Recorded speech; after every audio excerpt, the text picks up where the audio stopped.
Hey, Rob.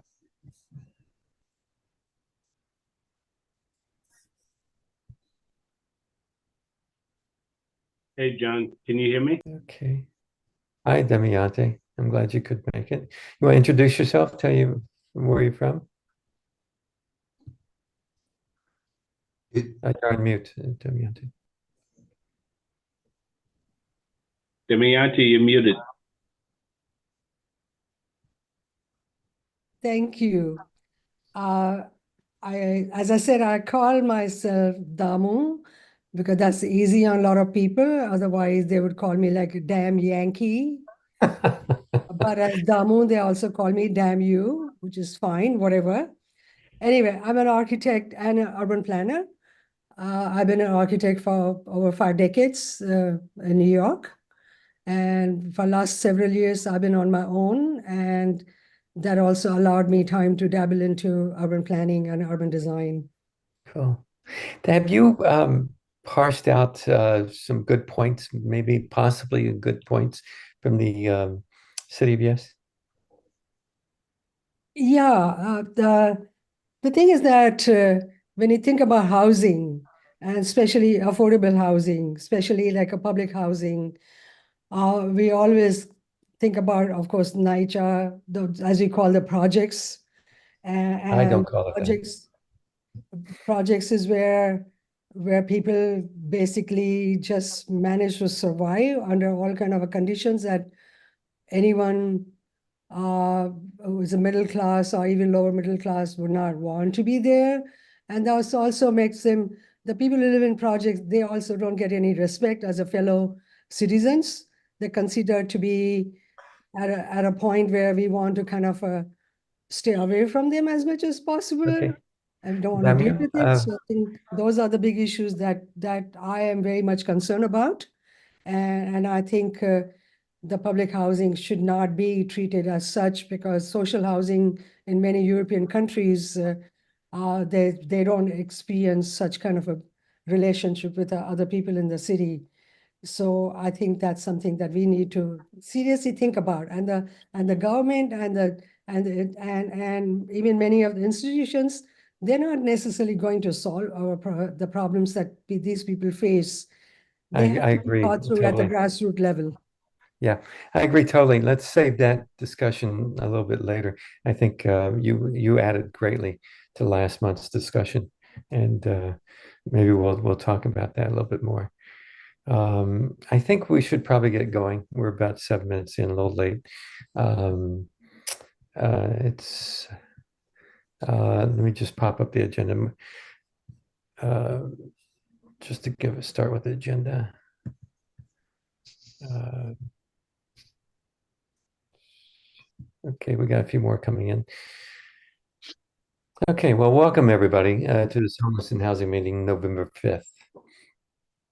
My name is John Mudd. I'm the chair of this committee. We're going to cover some topics on City of Yes. We have Ray Rogers with us, going to talk about the corporate campaign to end stock transfer tax rebate. That's going to be a lot of fun. And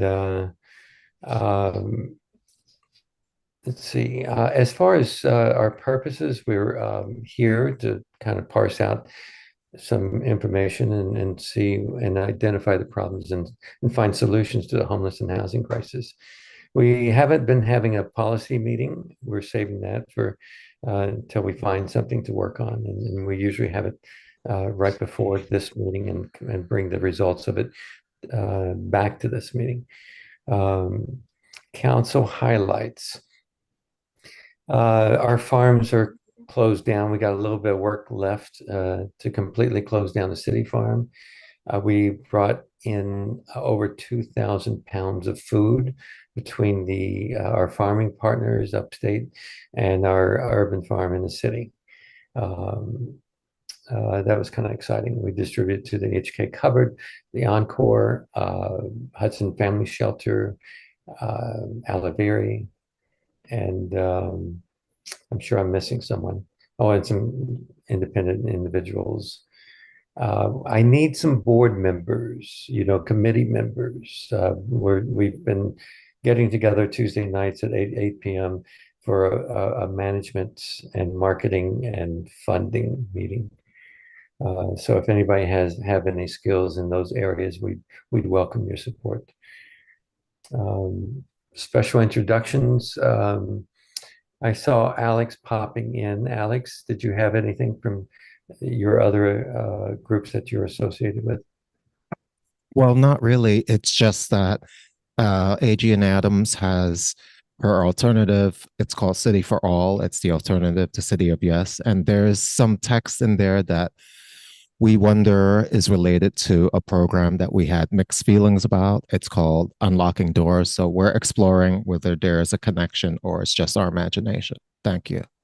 Okay. Can you, does she have that proposal out? Is she? I mean, I've just seen bullet points. I've not seen a detailed, anything. Okay. I'm glad somebody's working on an alternative. That's good. Our plan is to parse out some good points about it. And maybe that's what we'll do in the policy meeting. Rob, any updates on your end on other objectives? I know you had some meetings and some you want to speak on it? Just a couple of things real quick. There's a monthly meeting that happens between different levels of people working on homelessness in New York City. Could be government agencies, advocacy groups, people with lived experience. That happens the first Thursday of every month. We have a call coming up this Thursday. So I will come back with results of that for the next meeting. But also on November 20th, there is Care for the Homeless is having their national versus local homeless policy meeting. Who sets the priorities, who provides the services. This will be at the CUNY Grad Center on November 20th from, I believe, 9 a.m. to 1:30 p.m. I am one of the speakers in the second panel, but there's some interesting folks that I'll be mixed in with. So it's free and open to the public. So I think it would be interesting if people want to show up to that. It's free and open to the public, but it should be a lively conversation because I don't know if I'm going to agree with everybody who's going to be on the stages, and I'm not afraid to express my opinion. So looking forward to that. That's it. Cool. Very, very cool. So do we have any new attendee, any new members here today for the first time? Anyone? Okay. Why don't we get to our first agenda on item? That's the stock transfer tax rebate. Ray Rogers is here. He's I'll let Ray introduce himself and tell you about what he's up to. Ray, why don't you take it away? Hey, my name is Ray Rogers, and I'm the director of an organization called Corporate Campaign. The website is corporatecampaign.org. I'm also the director working with Ralph Nader and others to end the stock transfer tax rebate, something that they tried to do from some years ago and they hadn't had any luck. And we're hoping that this time we can pull it off. My background is a lot of work with labor unions over the years and community groups, a lot of community organizing, etc. When we talk, how many here even know what the stock transfer tax is? Because I find that very few people really ever heard of it. Anybody ever heard of it? Okay, doesn't surprise me. I hope you'll be hearing about it today. I believe that repeal of the stock transfer tax rebate is the most important piece of legislation that could be passed in 2025 that will advance the well-being of all New Yorkers for decades to come. Now, that's a big statement. There's a lot of important legislation out there, but I believe nothing could be more important than this. Let me give you a little bit of history. From 1905 to 1981, a tax on the sale of corporate stocks was collected. All right. And in 1981, they stopped collecting that tax. It's assumed right now that if they collect the tax, the revenues that will come into the state will be from $13 to $20 billion a year. Okay, get that, $13 to $20 billion a year or possibly more. Extra money. All right, we'll discuss where that money would go. what happened in 1981, they just simply rebated all that money. It just wasn't collected. All right. Which is amazing because, again, we have lost, the state of New York has lost, and the city has lost not just tens of billions, but hundreds of billions of dollars that could have been collected to deal with the very critical social needs that this city and this state has. It just makes no sense whatsoever. Michael Keitt, I don't know how many of you know Michael Keitt, the executive director of Strong Economy for All Coalition. I'm going to just read a statement that he made some years back in helping to get this thing passed. For 75 years, we raised billions and billions of dollars with this tax. It is the money that funded SUNY. It's the money that funded CUNY. It's the money that funded Mitchell-Lama Housing. All the good things that were built in mid-century New York were funded in significant part by this small sales tax on Wall Street stock trades.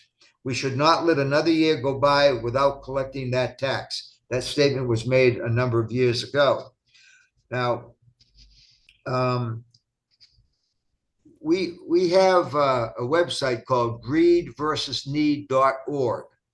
All right, so if you go to that website, there's a flyer on there, 4-page flyer. I just hold up the front of it. Does that show up? I don't know if I can. Here. Yeah. Okay, but we have a 4-page flyer that will greatly describe what this. Ray, it's a little blurry. Little blurry.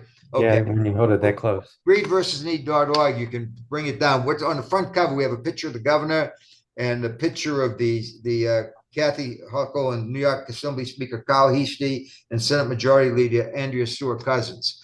These are the three people. If we get the legislators to pass the stock transfer tax rebate legislation, they could go ahead and block it. All right, and I can only say that if we don't really put the pressure on them, they probably will block it because of the relationship with some of the big money players that are involved.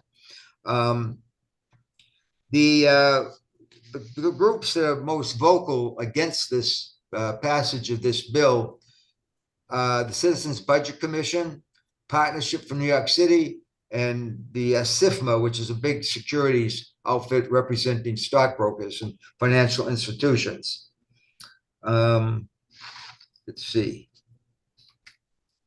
On the website, we have listed all the senators, the 63 senators and 150 assembly members.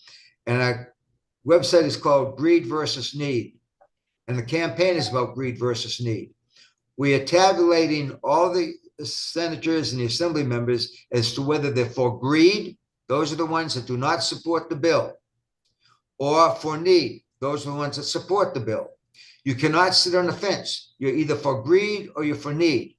So right now, if you look at the website and those charts, there are 17 senators that are listed as for need, and there are 44 assembly members. All right, we have to, obviously, we're working now to really, on the amended bill, to get those numbers majority in both the House and the Senate.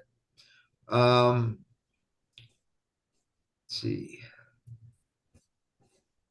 Maybe, so the key thing is understanding that if we pass this, $13 to $20 billion a year are estimated will come in, okay, that can be used for the social needs of people throughout New York City and throughout New York State.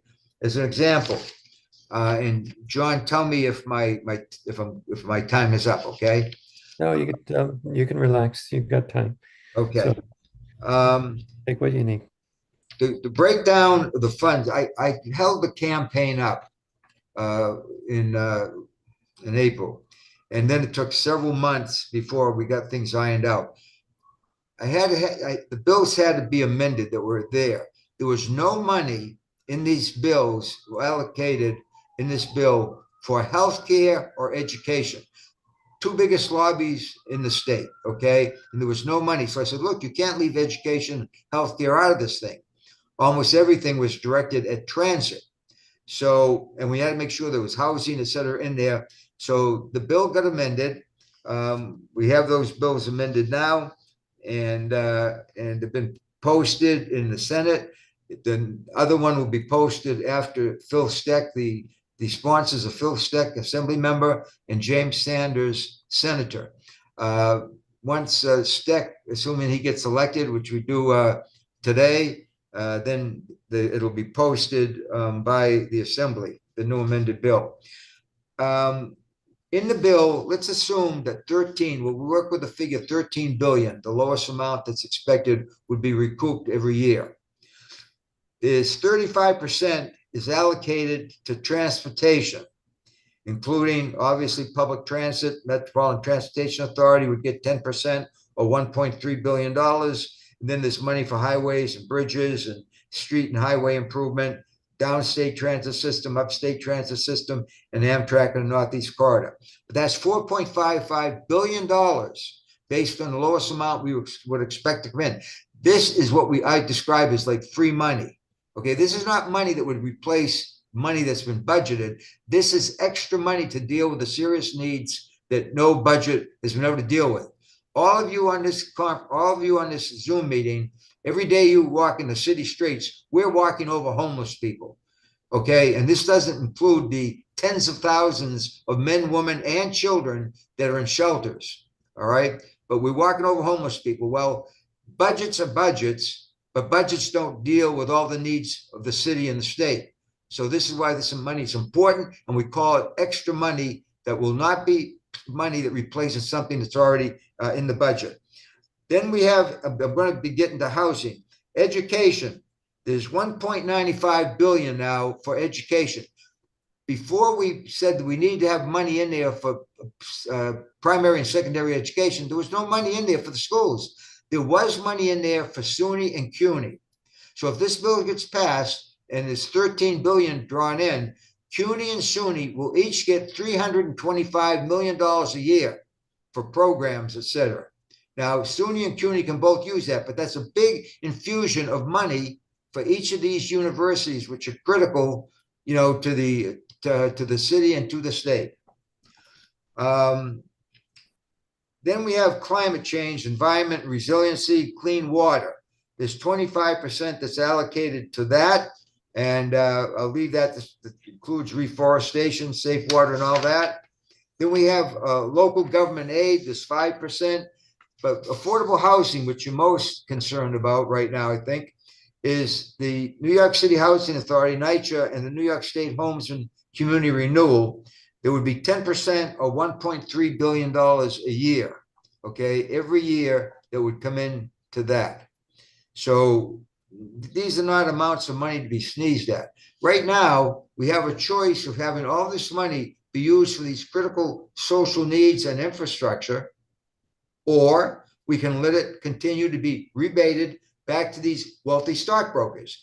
Now, when I talk about wealthy stockbrokers, in the brochure that you can read on our website, greedvsneed.org. So it's greed, then vsneed.org. You'll see some of the major players who are opposing the repealing the stock transfer tax rebate. They probably won't surprise you. The Citizens Budget Commission, the Partnership for New York City, and an outfit called SIFMA, which represents the securities industry. The actual name is Securities Industry and Financial Markets Association. Let me give you just an example of who's on the boards of these institutions that are opposing the stock transfer tax rebate. The Jamie Dimon, the head of JP Morgan case, his compensation, and this doesn't count the hundreds of millions of dollars of stock that these people own, but his compensation from 2020 to 2022 was $100.5 billion. If that sounds like a lot of money, think of KKR. KKR, which I don't know if you're familiar with KKR, but they've been in the news a lot in the past, private equity company. They have co-chairs. Each of those co-chairs, one made over $675 million, and the other one made over $637 million in compensation. That's their pay for a 3-year period. All right. They oppose this. They oppose this money that we're just trying to get this minuscule tax, which is only 1/10 to 1/4. Get that 1/10 of 1/4 of 1%. Now, if we go out and buy a toaster or something in New York City, we're going to pay what? It's an 8.75% sales tax. The sales tax on the sale of these corporate stocks, okay, is only 1/10 to 1/4 of 1%. But because these stock speculators, they trade in nanoseconds. They have computers making these trades constantly. Billions of trades are made, and pennies on trades add up to billions of dollars. Now, what the other side says is that why we shouldn't have this stock tax rebate legislation passed is because, one, the New York Stock Exchange will pull out of New York City. When have we heard that bullshit before? Okay, this company, that company, if we tax this or tax that, they're going to pull up. We're going to lose jobs. What a bunch of shit that is. All right, so that's number one. The second thing is it's going to affect people's pension funds. Well, that would certainly worry a lot of retirees. But the fact of the matter is, public pension funds are invested for long periods of time. The ones that are going to be hit with this are the stock speculators, the ones that do billions and billions of trades constantly. They're the ones that this tax hits. Okay, and so there's no reason whatsoever. The New York State Common Retirement Fund, the New York City pension retirement systems, the private pension funds, workers' pension funds are not going to be affected.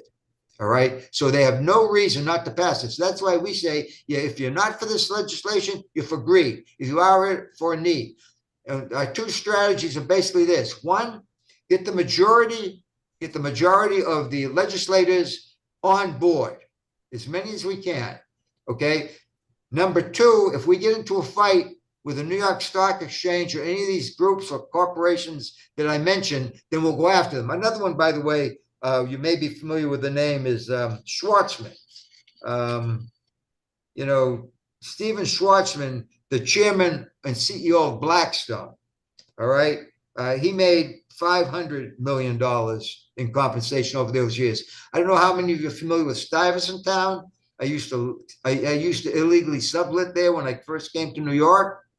And I'll tell you, Schwartzman came in. They bought up Stuyvesant Town and they tried to jack up all the rents and throw everybody out. Well, they sued them and they won, but they only have, I think, if I understand, some years ago when they won a lawsuit, they only have about 20 years, and then everything can go to market rate. That's my understanding. I could be wrong on that, but this is what we're dealing with. Blackstone which is one of the worst institutions on the face of this planet when we talk about greed and hurting people. KKR is another one. A lot of these JP Morgan Chase, BlackRock, I can go down the list of the people, Morgan Stanley. When you look at what these companies have done in terms of hurting large swaths of people, not only throughout New York City and New York State, but also throughout the country and around the world. These are dirty companies, and I probably could leave it like that and open up, and maybe if you have any questions.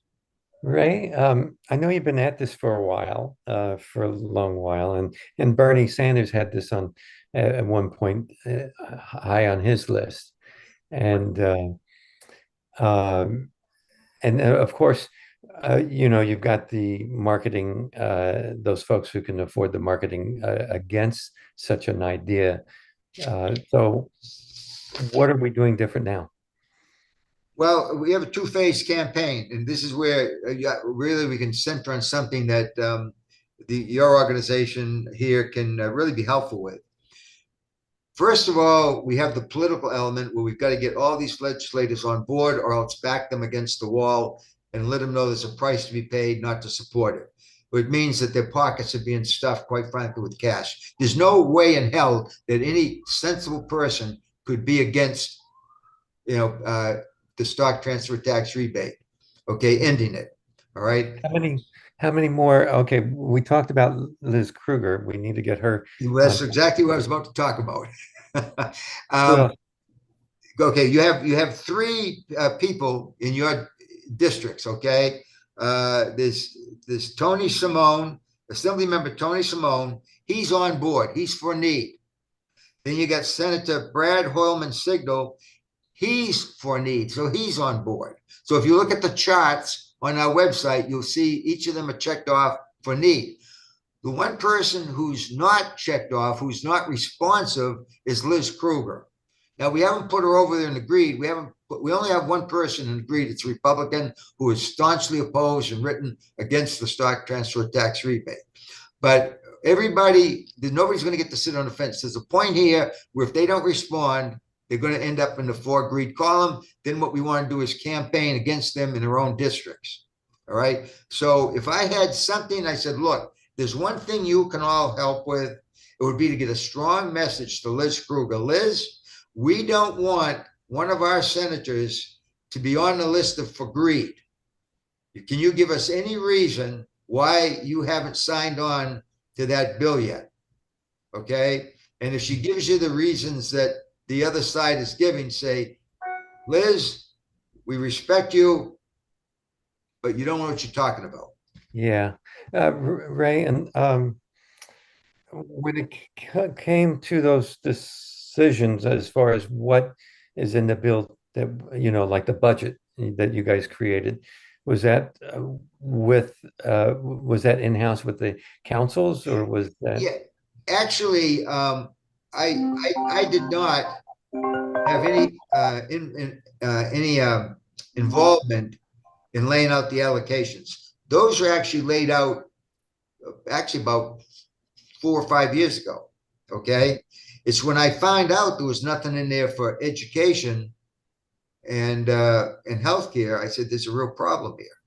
All right, in terms of any campaign that I would run, I felt obviously housing is something we really need, but when you talk about transit and infrastructure, I think also some of that money is going to be used for housing. So strictly for NYCHA, which most of it would, I believe, go to NYCHA when I'm talking to people. And this is where everybody can have an impact on this as we move forward. And the, what's the group called? The New York State Homes and Community Renewal.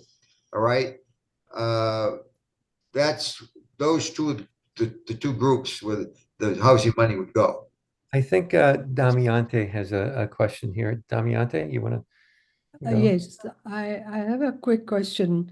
When we do property transfer, or even in New York City, when you do apartment, you sell an apartment or you're buying an apartment, if it costs more than $1 million, which many apartments these days do, so you have to pay a millionaire's tax there, 1%.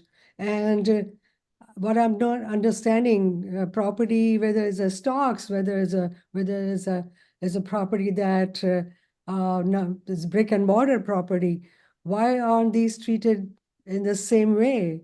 It's just a question. This is something I did Good not question. know about stock transfer. But if you are transferring my stock in a co-op that I live in, I have to pay a tax on that. Then, yeah. You pay tax on stock in a co-op? Yes. Okay. Well, I think you, Damiante, you really raise a great question. That's a question we're all raising. A lot of people are raising. Why are these big stockbrokers and financial institutions getting away without collecting this tax? All right. And when you consider the critical needs that are out there, and just look, if all the money in this, by the way, when the bill was first written, almost all the money was going to transit and transportation. All right. That was basically where it was all going. I can only say that when I look at the housing needs, when you look at any of the needs in all the areas I just talked about, okay, why are we not collecting this? It makes no sense. That's why I feel very strongly that I can stand up in front of a group or say to any politician, there is no reason for you to oppose this. All right. It's bogus reasoning given by the people that just don't like the word tax or don't like the word tax to anything that they're involved in. So you make a great point, and that's a good question we have to ask. Why is it everybody else is paying taxes on everything, and yet they're not paying taxes on these nanosecond stock trades by the stock,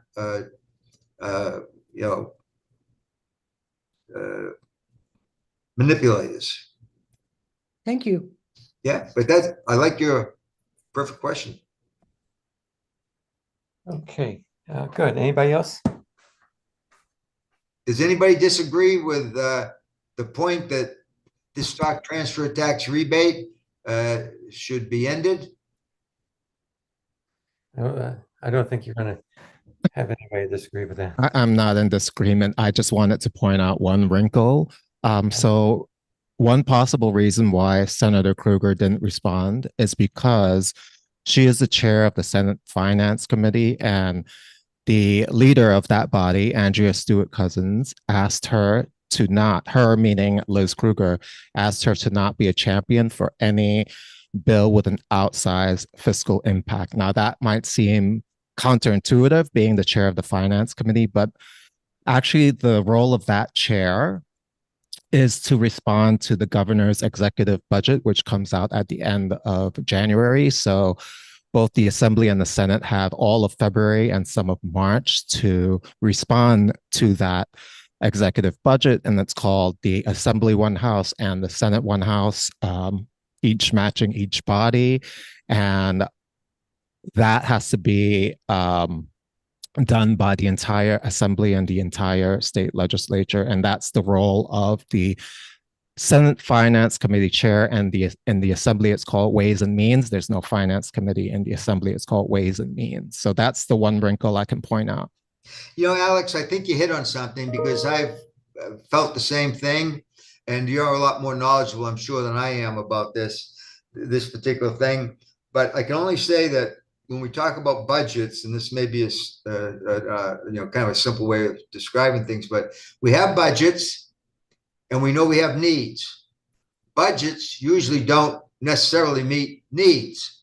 Okay, you only have a certain amount of money, right? Revenues to go to needs.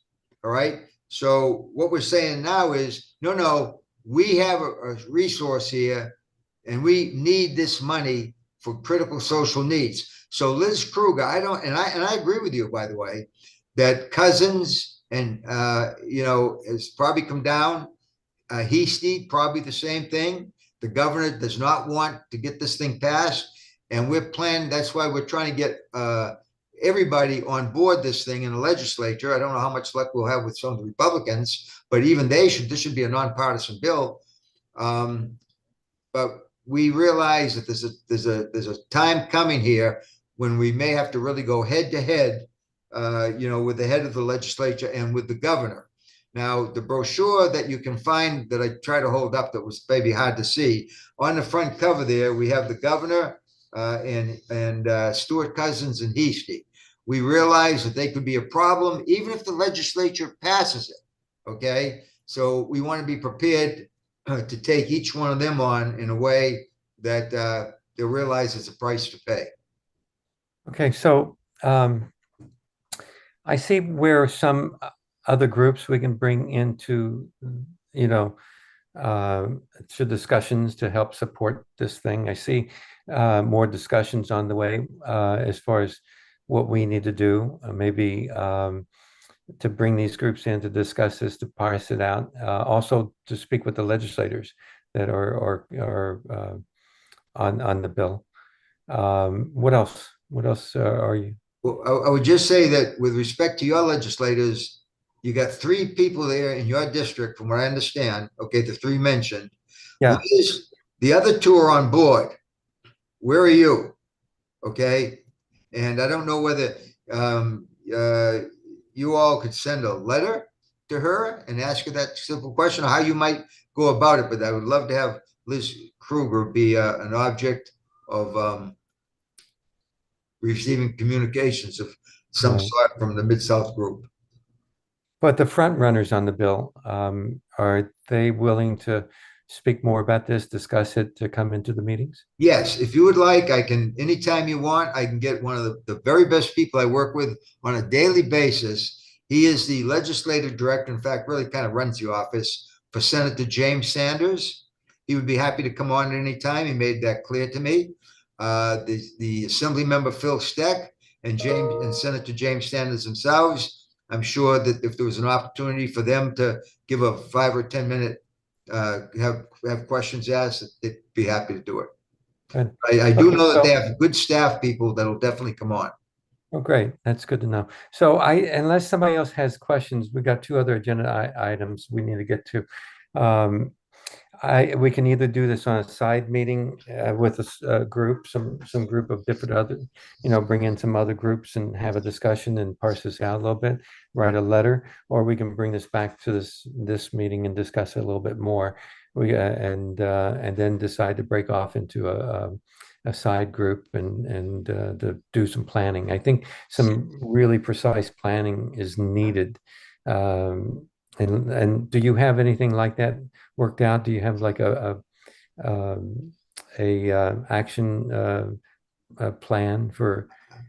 I have an action plan. What I'm doing now, and the way that I got involved in this was originally was Ralph Nader called me.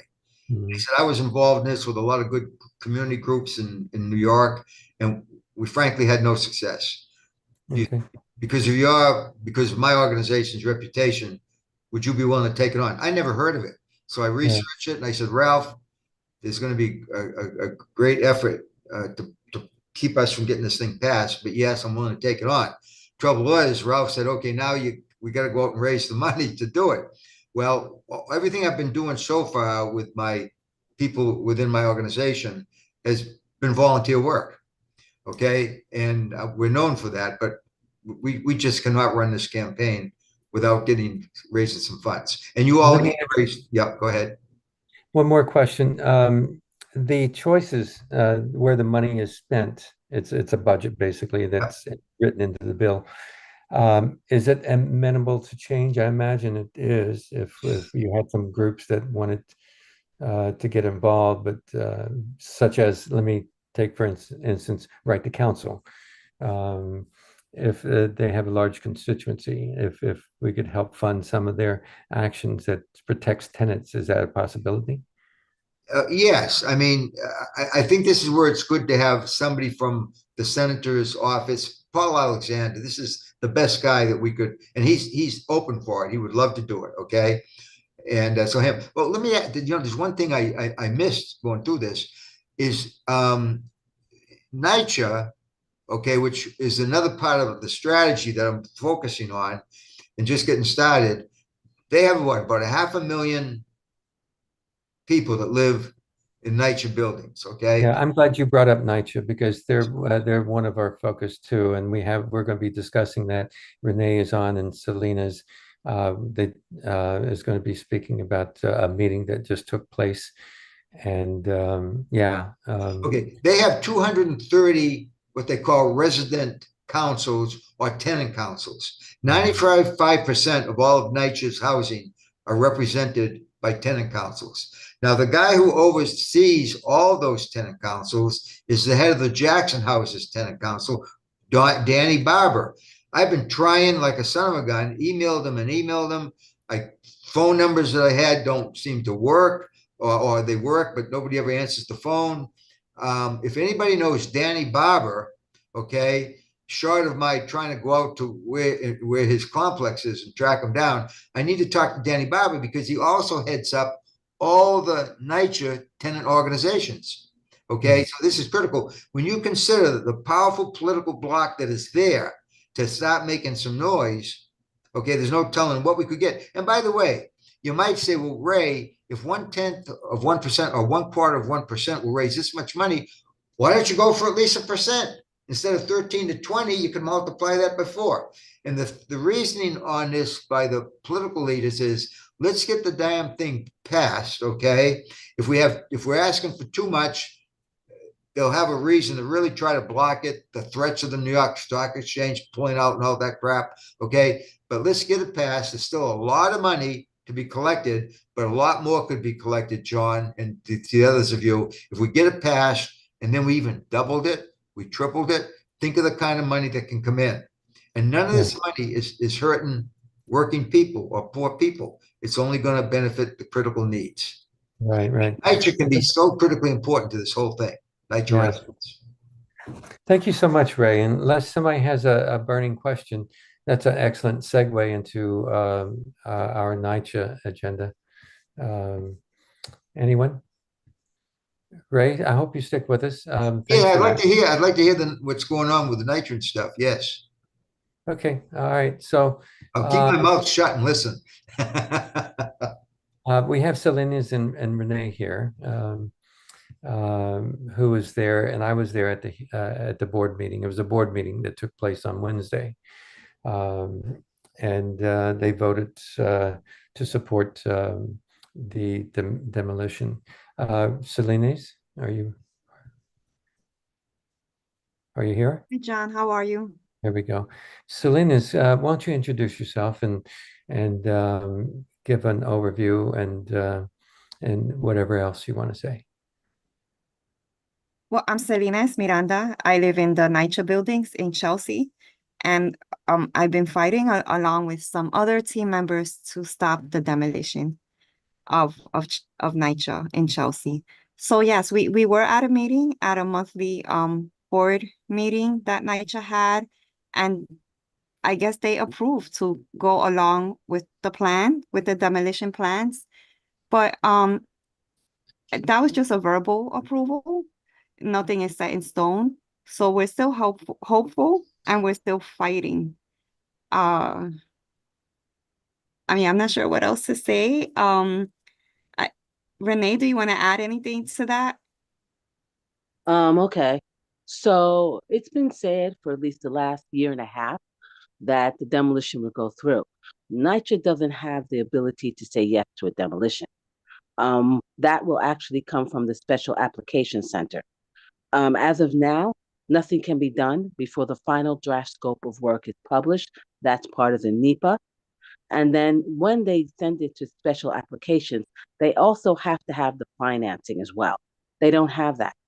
So this is paperwork that should have been done, and everyone says it was going to be done because it's a done deal a year and a half ago. They said yes to an agreement that they do not have even done. So that agreement was not done. What the agreement is saying is that, yes, you can start putting the paperwork together.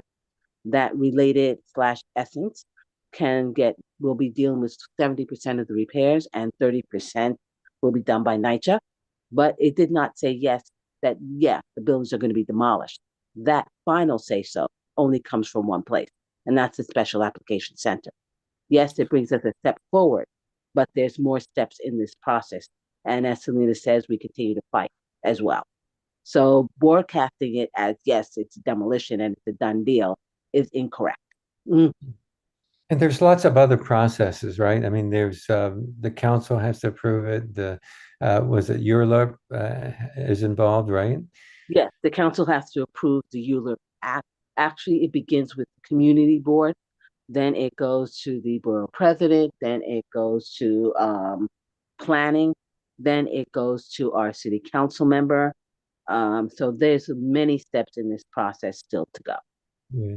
And so far, I feel like we've got the support of Community Board 5. 4, I think, is a little iffy on some of them. I think they're a little split. Board 4, I think there's some mixed viewpoints there. Am I right? Is that how you feel? I don't know what they act. People, they say one thing on a Monday, and then we find what they say is incorrect on Wednesday. So as of now, they keep going with the tale that they have not made a decision on this process. So we'll leave it at that, and I won't speculate. I don't know where they're at. I know that they've been having meetings with NYCHA, Essence, and Related, along with the resident association presidents, that the majority of the tenants, thousands of us, are not there. I know that we have 949 signatures stating no to demolition. That is more than the 550. So if it is the largest number of signatures, then there should be no demolition. Yeah. And that should be it. But everyone's greedy, and Hudson Yards and Related wants it all. So yeah, that's where we're at. And they've never answered the question why, why should they be negotiating away public housing? I'm talking about Community Board 4. They seem very comfortable about creating, groups and discussing with Related on the fate of public housing. It just, I think it's appalling, and I think it's something that we need to scream loudly about. Right. Um, Yeah, they shouldn't be negotiating. They shouldn't be discussing what we want for these campuses, as it's been said by a member of Community Board 4. That's not a discussion for you to have. It's a discussion for the campuses and the residents who live here, who have buttressed this community through its worst times and its good times, should make that decision in the end. But we also know, as you said with Alexa, there's HR 307, Public Housing Emergency Fund, that could possibly be passed in the future. But also there's the fact that it is not $78 billion that NYCHA needs. It's actually 38 billion, because four, unfortunately, developments have been put into the PAC process. So yeah, it's actually a lower number than everyone says, and we need to stop listening and just following NYCHA press releases. We need to do the hard work to yeah. show what's really going on. So when you say it's not 78, it's 38, you're saying that this is from the pact agreement. They're No, supposed to, okay, what I'm saying is that everyone says that NYCHA needs $80 billion. right. They've now reduced that to 78 billion because some NYCHA developments have been passed into the PAC process. If you look at the Community Service Society's publication, what happened to public housing in New York, you will see that that number is 40.6 billion, and Safe Section 9 has done the same work. These are two separate entities that both came to the conclusion.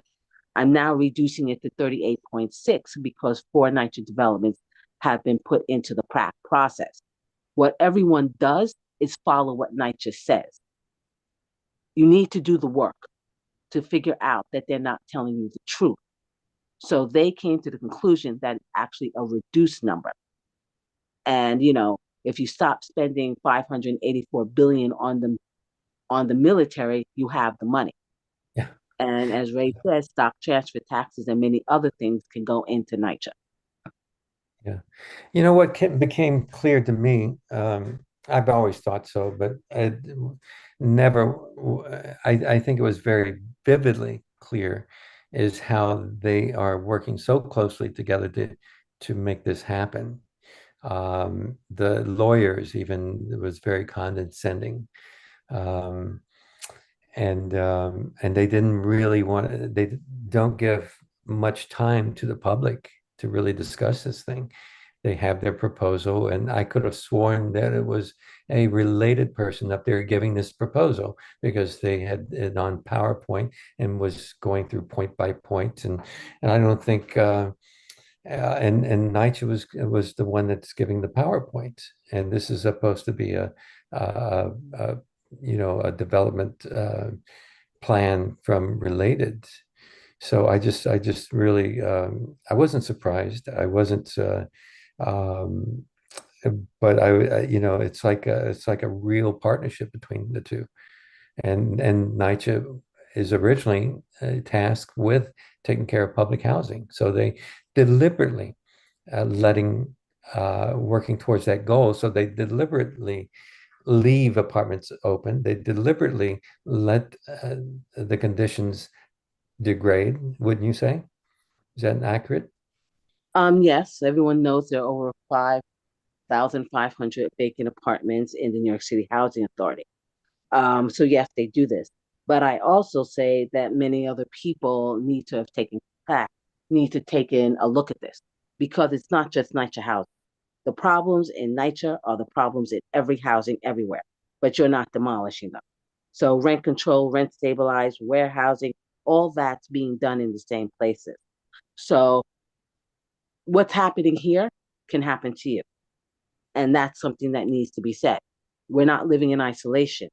NYCHA housing is right next to HEFCs, right next to cooperatives, right next to Mitchell Lamas.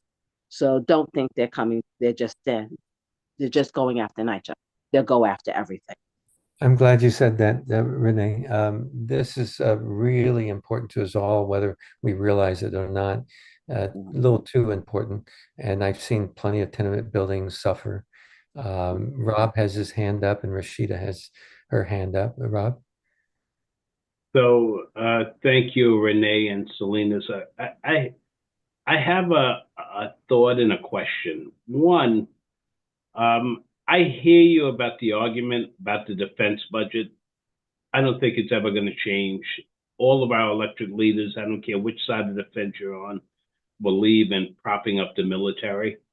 I sat at a dinner table with Barney Frank, who was a senator from Massachusetts back in 2012, just before he resigned from Congress.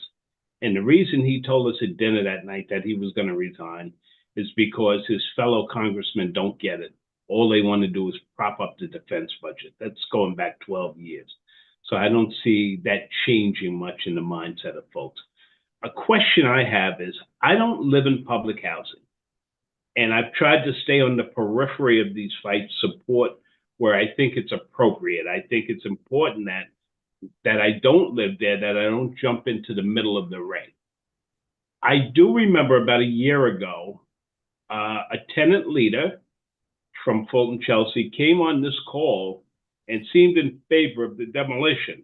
So I think that's a problem, right? There's division within people working on the ground. And how do we change mindsets on the ground? Because if you're going to build power, you have to build that power from the ground up to really make change. So that's a question I fundamentally have. And then I think the third question, or the last point for me is, what do you guys see a role for somebody like me to play who doesn't live in public housing, but is a respected voice in the housing struggle in New York City, right? I have the ear of local, state, and elected officials. So what is the message that I can carry for you guys? Thank you. Well, the first thing is, yes, we have resident association president. This has been more or less them leading the charge. I don't know who that person was, but they represent thousands of people. And when you have 900 of them, in excess of that, saying no, then you need to start listening to everyone, not just the stated representatives. So that's one thing. Like any place else, there are people with different views, different voices. So that's something that's always going to happen, no matter what, and from all over the place. The things that people like you can do is help to amplify what we say and our voices. You have the ears of the mayor, various constituencies. Let them know what's going on in public housing. It's just not public housing, it's housing itself. All housing in this city is under siege. So that's one of the things that is important. Also, make sure that you speak about public housing, but also make sure you bring in the tenants themselves, not just leadership.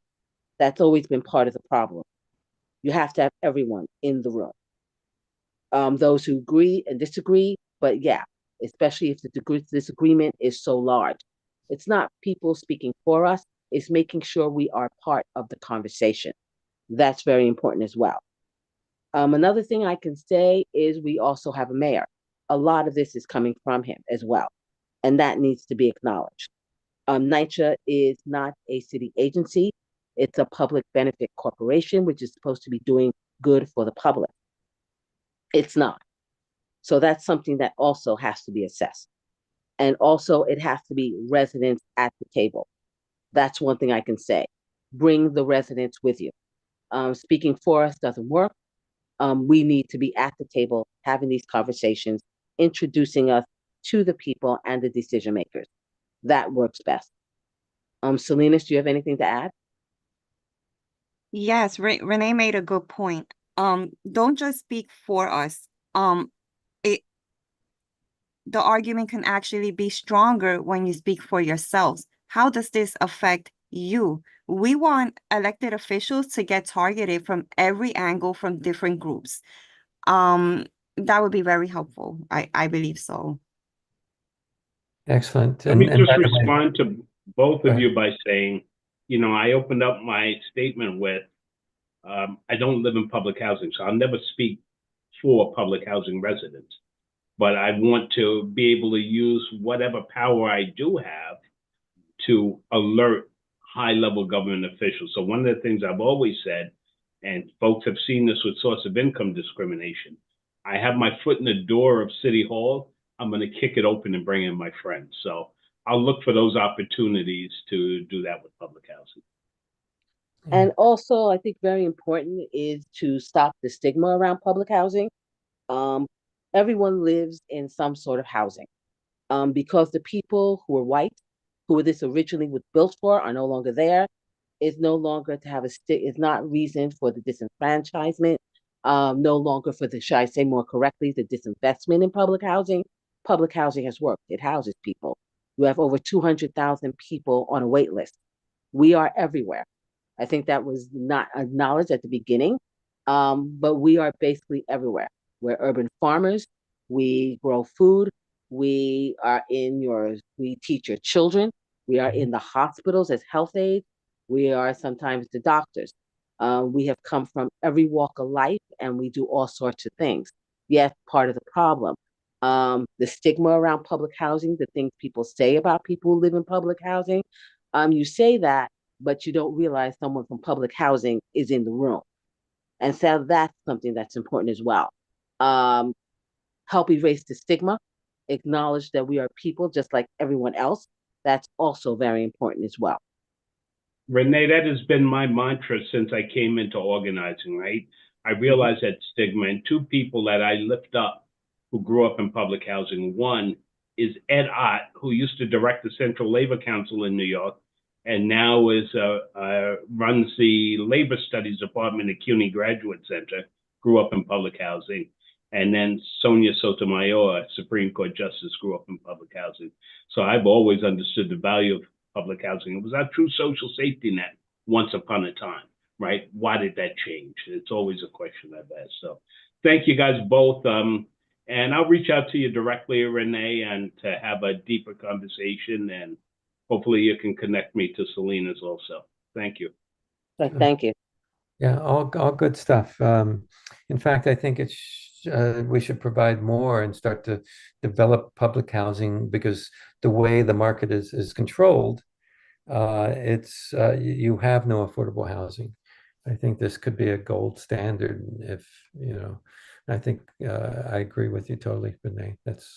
You've hit a lot of points, both of you covered a lot of ground, and as you do in these rallies, and we need your voice out there. And what I found remarkable with the board meeting too was it was the first time I saw a group of Spanish-speaking folks who needed an interpreter, and you can tell that being in that position without the communication skills with these folks, they're at a disadvantage. And I feel like it's probably used to their advantage. And I think bringing those folks into the conversation is very important.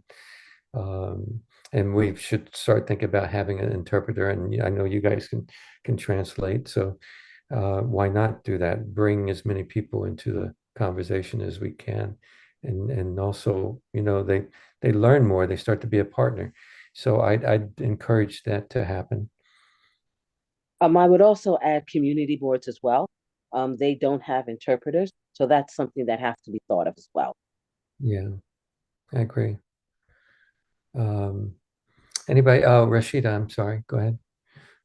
Yeah, so I attended a policy forum for the Fiscal Policy Institute late last month, and so I attended that policy forum late last month, and Jonathan, I'm going to say his name wrong, Gravina, I want to say that's his name, Gravea. He's the head of NYCHA, the vice president. He attended the forum, and he was talking about and really touting how they were renovating apartments, and that they were, doing things like selling air rights to finance the, repairs and updating of these apartments. And there was no mention of the impact to tenants. And I was surprised there was no Q&A section either. So there was no interjecting in the, diatribe that was happening.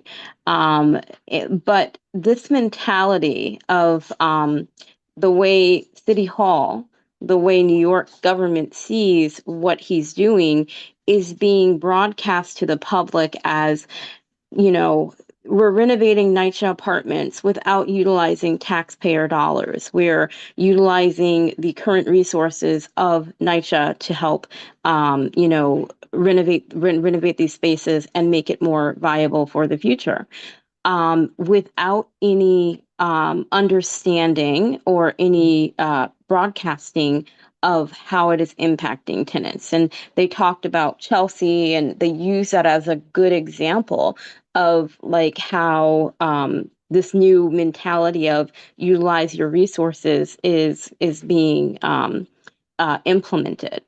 And so what I'm wondering is how the tenants are pushing out a public narrative, because it's seen in policy circles, particularly, it's being seen as, well, this is fiscally responsible. So there has to be a counter narrative out there, because, you're giving away something that should be a public good. Housing is a human right. It should be a public right. There's nothing wrong with living in public housing. I actually think right now it is, it's holding down the fort for public space and something that should be a public good, and that the government started divesting from in the 1970s because it helps majority poor white, black, and brown people, and that they view, or there's some tension with actually the government having to help and having to create this budget, or allocate their budget for this population that they really don't want to help. So my question is really the public narratives. How are you getting out there? How are you able to show that, what NYCHA is doing is not actually accomplishing the goal of, renovating these spaces, but is actually taking something away? Yeah. Rashida, that is so spot on. A good question to ask, and what's going on and what's needed. Renee and Celines, you want to comment? Well, for the past year, we've been going consistently to the CB4 meetings and making our voices heard, primarily there. And there's just a lot of people that's been getting involved. We have coalition and neighbors who have been also guiding us in our journey. And then you have journalism. Some of them misinform, and others are doing their best job. And that, I think that's all we have right now. And these meetings that we're holding now, they've been all helpful. You see what Rashida's asking, though. She's what kind of narrative? How can we, in short clips, basically, and maybe in a way, marketing our message? What is that message that rings, that can ring, that can pull everybody together, and focus them on the right solution? Right, Rashida? Did I encapsulate that? Yeah, exactly.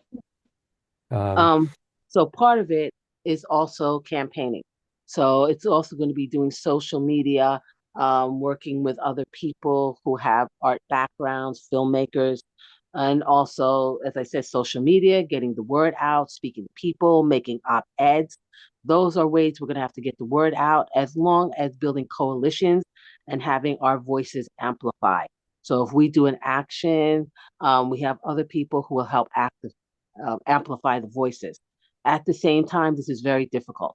We have a lot of press, but they're not doing a very good job, at least in my opinion. They take the NYCHA press releases.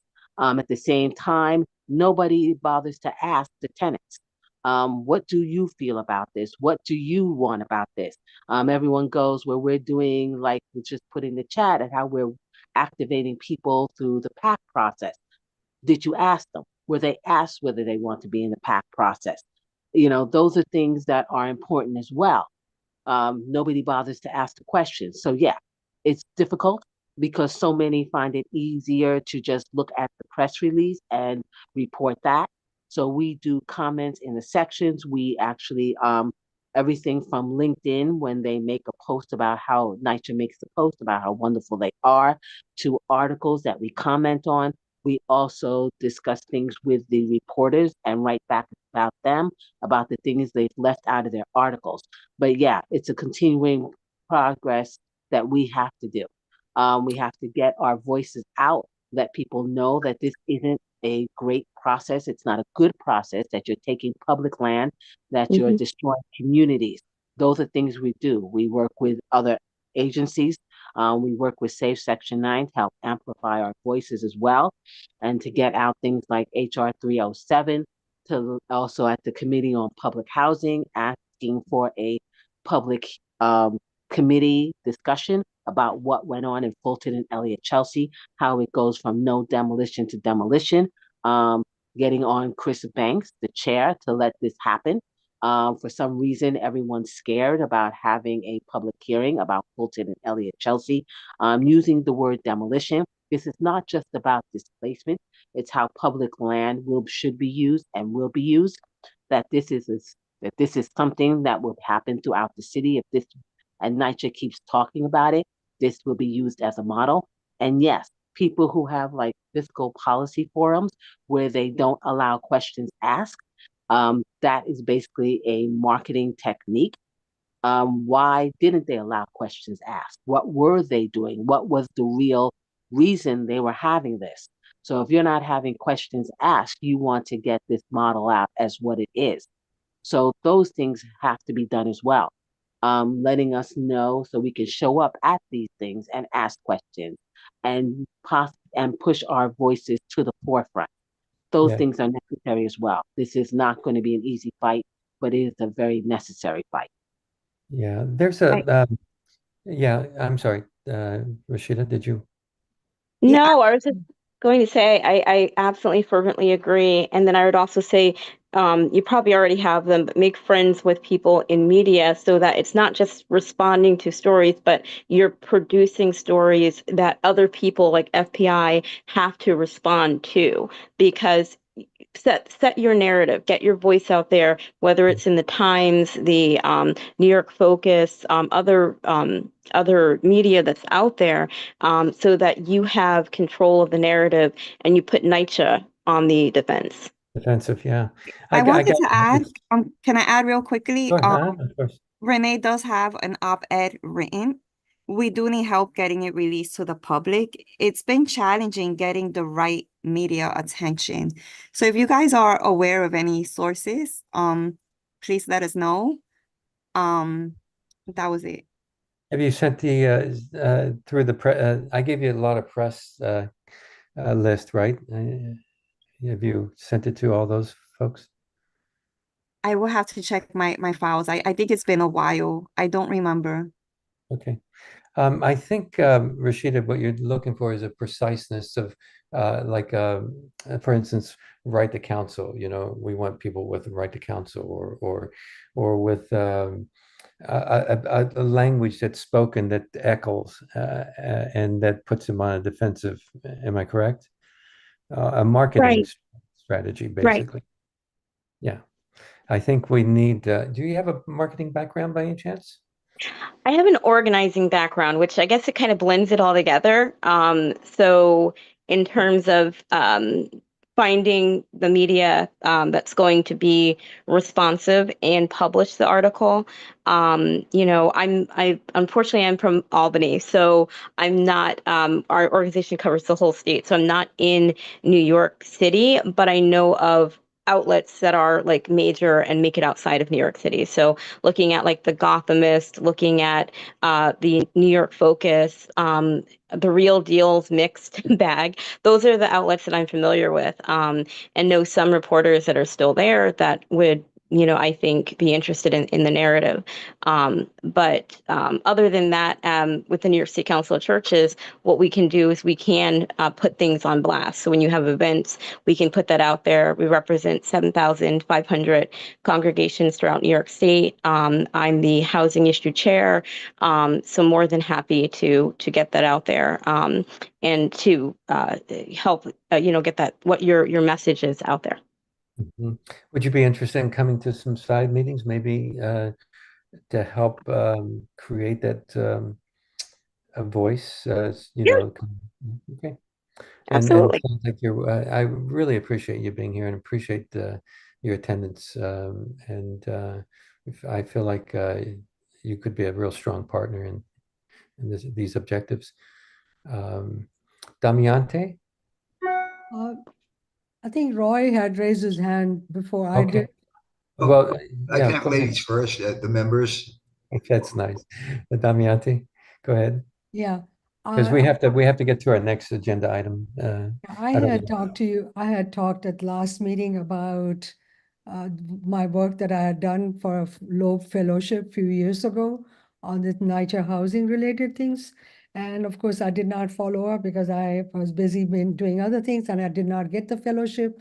So I didn't have the funding available to pursue it, which is something that I will still continue to be interested in getting something there. I used to be part of the community. I was on the board of directors of the Community Board 4 in Manhattan. And as it is, I know the areas we are talking about. And I do understand Celines and Renee's comment about getting people together to be able to comment on behalf of the NYCHA communities. So this is something requires a lot of organization, and my experience also trying to organize in one of the NYCHA housing for public spaces there. That was very difficult, and of course our group that was called Asia Initiatives, we pursued that to the point that we are able to come up with a design, and then nothing happened after that.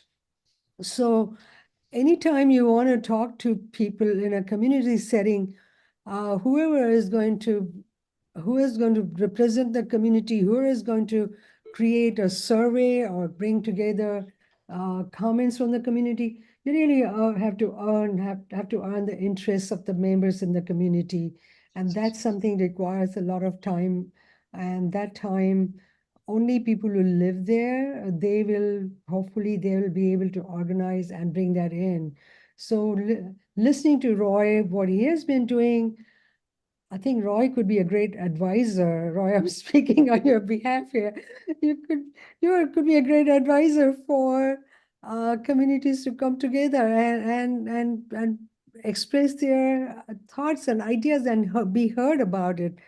And this is something that I just wanted to share. And John, I sent you an abstract. I just emailed you the abstract on my thoughts about self-management in NYCHA housing, which is what I spoke last time. So of course, right now, it's just an abstract, as I said.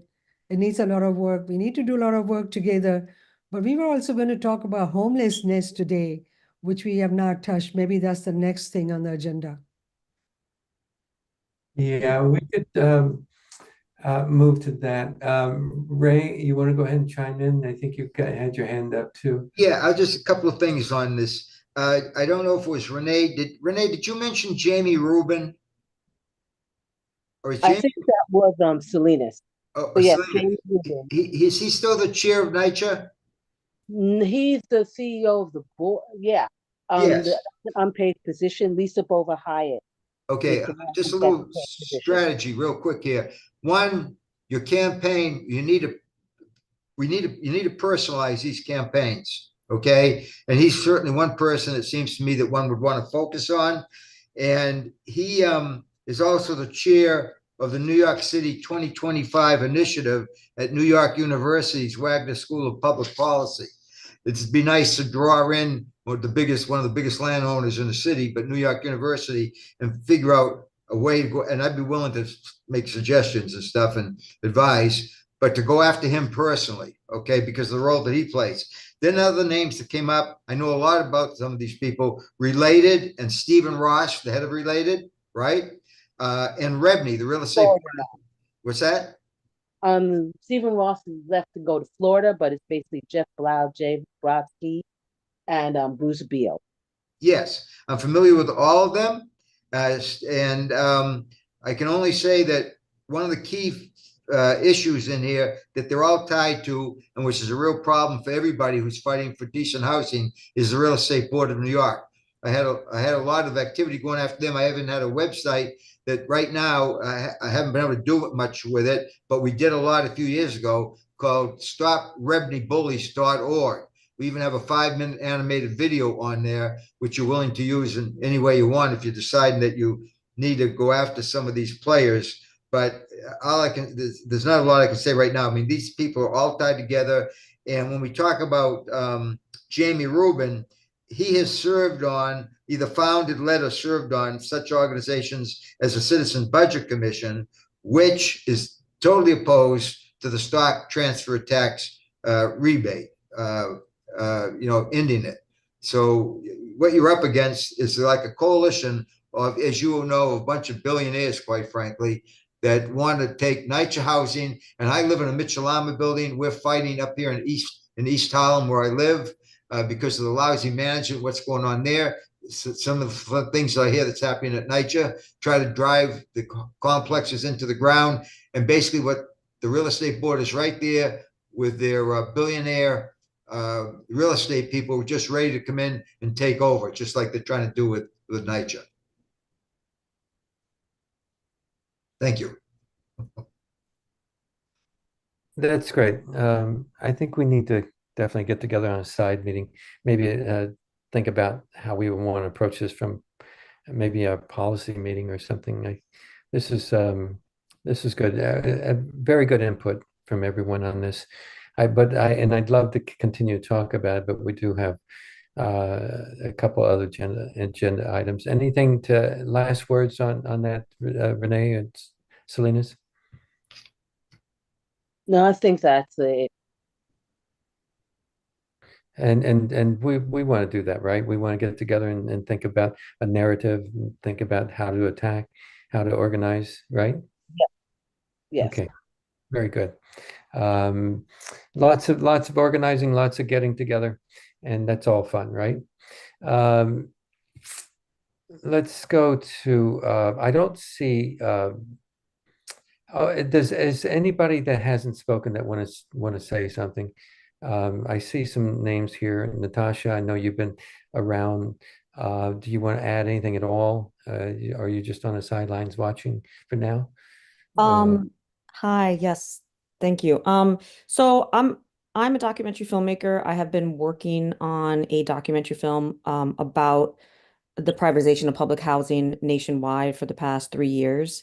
I am now working on because documentary films tend to take a long time, especially one that crosses over to various states. I'm now focused on producing a short documentary exclusively about this proposed demolition plan in Chelsea, because I think it is so significant and it marks a real critical turning point for the future of NYCHA. And so my goal is really to actually have something complete by late winter that can be used as a educational and organizing tool by residents in Chelsea and also by the greater community. So, as that progresses, I'll be in touch, because I do think that it would be great to organize a screening campaign. I think that one of the very difficult aspects of this proposed demolition is the fact that a lot of people are easily sold by the potential end result, which is pictures and images of shiny new apartments that residents may or may not get. And I think that unfortunately, what we don't see is the actual reality of what living through a 10-year demolition plan is really like. And so because residents aren't seeing that and the general public doesn't see that, they're easily, jumping on board this plan. And so I think my job as a documentarian is to show the reality of what people would experience, and to get people in the give people the opportunity to visualize that reality. Because I think if they did, no one would be on board with this plan. I think most people in Chelsea would be really horrified by this, and I think most residents would as well. So that's what I'm working on. That sounds brilliant. And of course, they're also swayed by the gym memberships, right? Um, how are you going to show this in effect? I guess you old footage mixed in with old footage history, talking to people. Is that what you're going to bring out? Like I said, I've been working on this for several years, so I have, um, my main focus has always been to take a resident center perspective. So I have spent a lot of time with various residents, throughout Chelsea, but also throughout the rest of NYCHA, who are going through some of these private conversions. So some of that may actually play a part in this short documentary. As well as I think, like I said, getting people to visualize the what the reality of the living through a demolition is like. And so I'll be working with some urban planners and architects and those that can help me construct some graphics to make that a visual experience for the audience. Sounds brilliant. Yeah, I know you've been around for a while. It's wonderful. Anybody, if you need any contacts or whatever, people that's spoken here or anything, just let me know. I'm sure everybody would be willing to help you. Okay, thank you. And I imagine you're looking at other housing, maybe in the process too, or no, you're keeping it focused here in Chelsea. I would like to keep it focused on this proposed demolition because I do believe that it's a template that the housing authority would like to replicate.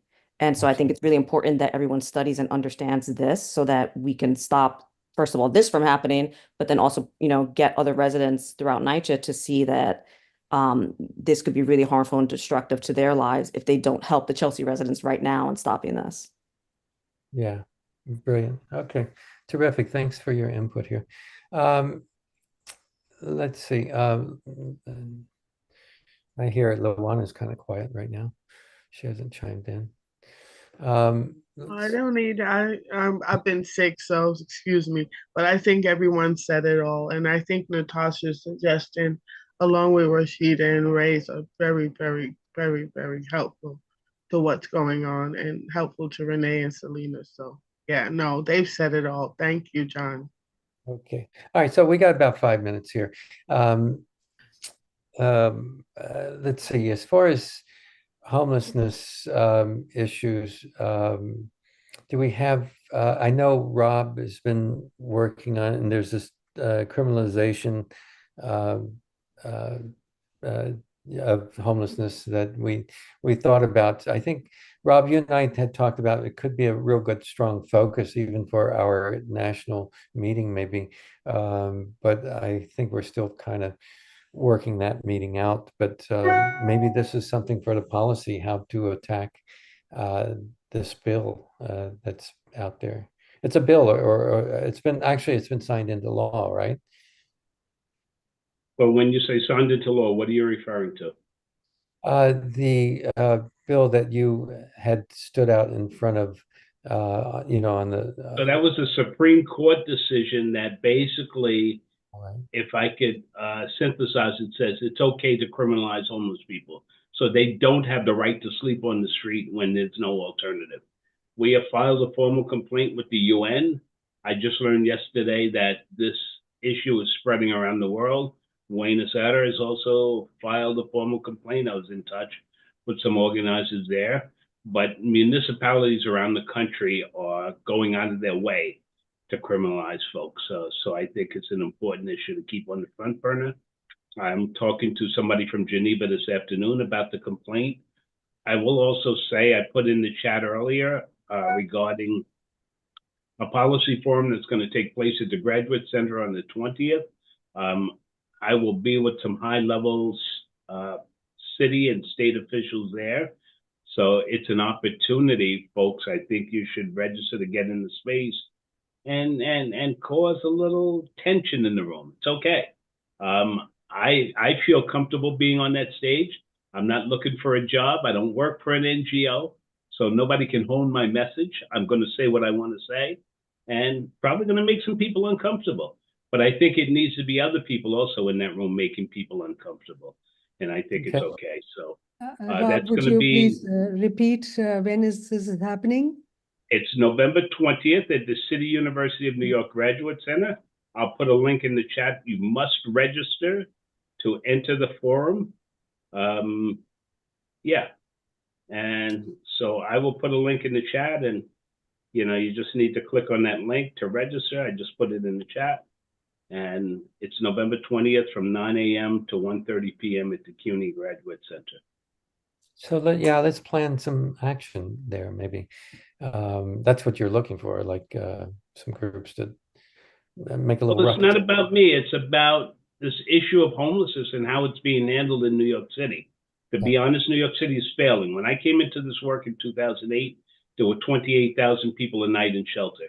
Today, there's close to 85,000. So they're doing something wrong, whether they recognize it or not, whether they want to admit it or not. And so I think sometimes you need a voice of dissension up on the stage with all these people who congratulate themselves and pat themselves on the back and say, you're messing up here, and I also did a research project for the London School of Economics, a professor and a PhD student there about 3 years ago, and had to make many trips to the New York City Municipal Archives. And what I came to the conclusion of, we're still doing the same thing in 2024 that we did in the 90s. So obviously we're failing, right? You haven't changed your strategies in close to 40 years. That's problematic. Rob, that's my alma mater. LSE. Okay. Okay. Beautiful. So unfortunately, I'm out of town. I mean, this is something I really would like to come and also be there with you and raise my voice, because after all, what we want to be, when we pass by homeless people in the street, we say, oh my God, what an ugly scene, this and that. It bothers us at an aesthetic level. We don't even think about beyond that. And I think that's really a crime. And if the Supreme Court is making this ruling here, it's ridiculous. Then the state and the cities, they have to provide housing. And since I had experience in working on a supportive housing in Brooklyn, and I really feel about, the need for that because I met so many people. And last week, I attended a symposium by this group in Seattle.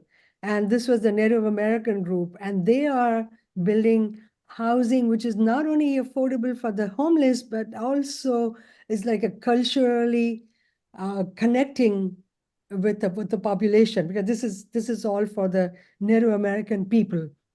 They have the demographics is limited to that only, but they're making an effort to make it so culturally connected housing, so people will feel comfortable being there. Then they'll start pursuing whatever other interests they have. So of course, they've done only one building for about 200 people at this point. But that's something very good to take with you. Like, you cannot just, you have to respect, and of course, in Native American culture, respect is very important of a human being. So that respect, that kind of brings in everybody together, and then you start helping each other. So I think that's important. And I can send you something on that, Rob. For your information, to if you want to use it for the at this gathering on the 28th November. Yeah, sounds great. I want to check in with Surana. I see your hand, Alex. Surana, are you with us? Sue? She might be having a coffee break.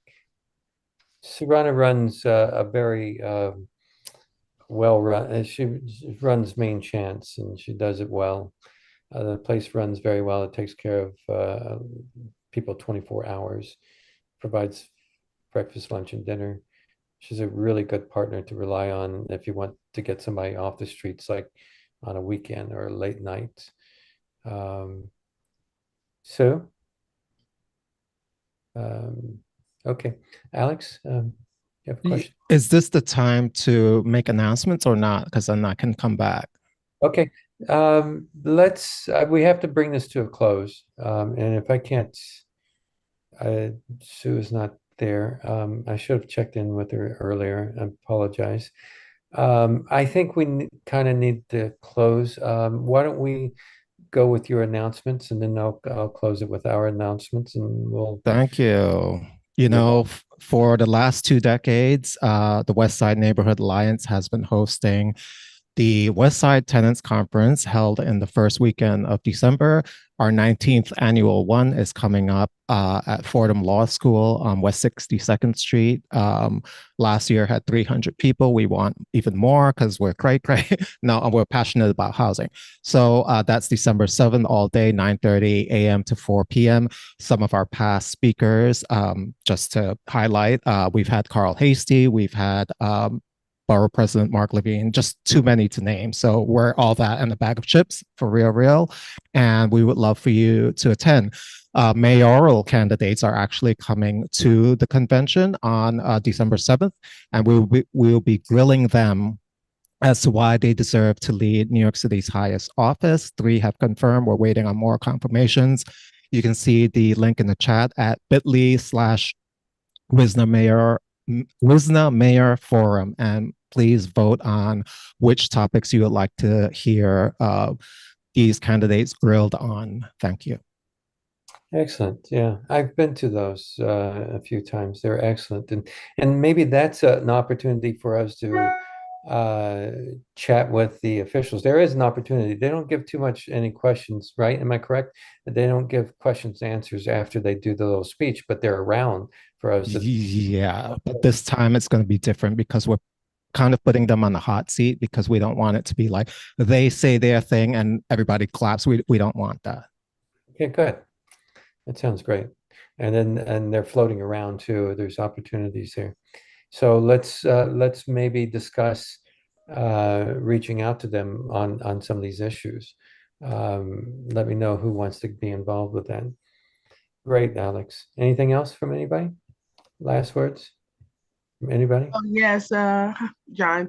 Alex will be speaking at Penn South, Conversations in Color, on Thursday, November the 7th at 6 p.m. He will be sharing his wisdom and knowledge on so many issues about housing, which I am hosting. So I will put the email address for an RSVP in the chat.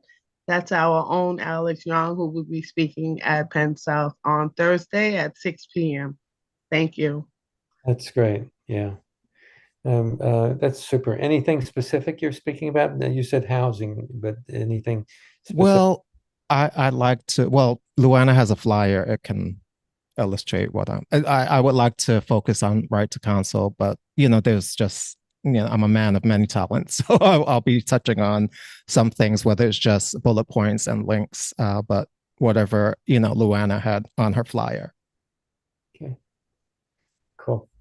If no one has... I'm technologically challenged, so I'll just put my email in the chat and you can email me and I'll send you the RSVP link and the flyer.